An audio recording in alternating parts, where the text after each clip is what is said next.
এই যে দিব্য জ্যোতি, একটা সকাল মানে হীরের চেয়েও দামি, মানুষ তার ব্যবহার জানে না।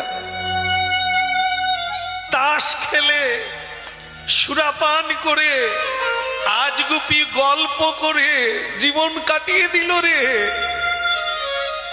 সূর্যদেব ঈশ্বর, তিনি কেন আলো দিলেন তোদের? একটা সকাল 24 ঘন্টা কি কাজে লাগালি, কি পেলি জীবনে? আর ওই সূর্যকে, ওই সূর্যের আলোকে জীবনে কাজে লাগিয়ে কত মানুষ এগিয়ে গেল।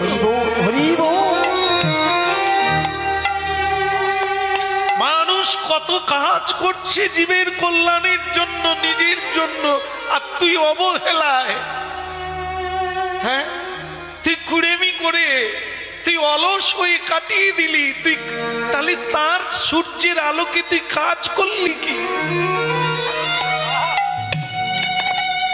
মানুষ জন্ম পেয়ে পশুর মতো জীবন কাটিয়ে দিলি, খাওয়ার, ঘুমানো, আর স্বামী স্ত্রীর মিলন আর বাচ্চা, এ তো পশুরাও করে, তুইও তাই করলি।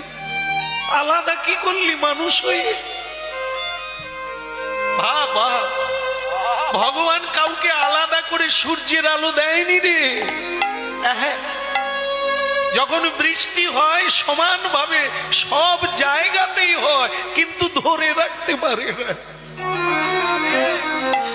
বৃষ্টির জলটা কাজে লাগাতে পারে না। উঁচু জমিতে জল টেকে না, নিচু হলে ফল তো সোনা। তার কৃপাকে যে ধরে রাখতে পারে না, সে কাজে লাগাবে কি করে?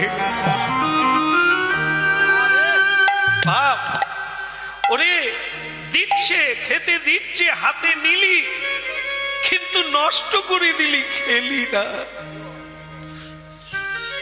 জনে জনে মা দিয়েছে, বাবা দিয়েছে, গুরু দিয়েছে, এ জগতে জ্ঞানী, পণ্ডিত, গ্রন্থ, স্কুল সব দিয়েছে। তুই স্কুলে গেলি না, পড়লি না, তুই জানবি কি করে পৃথিবীটাকে? জ্ঞানী থাকলো, জ্ঞান নিলি না, গুরু থাকলো, মন্ত্র নিলি না, তুই কি করে এগোবি? এই জন্য দোষ কারো নয় রে মা, দোষ কারো নয়। সখা দোষ লিলে ডুবে মরি সে মা, দোষ কারো।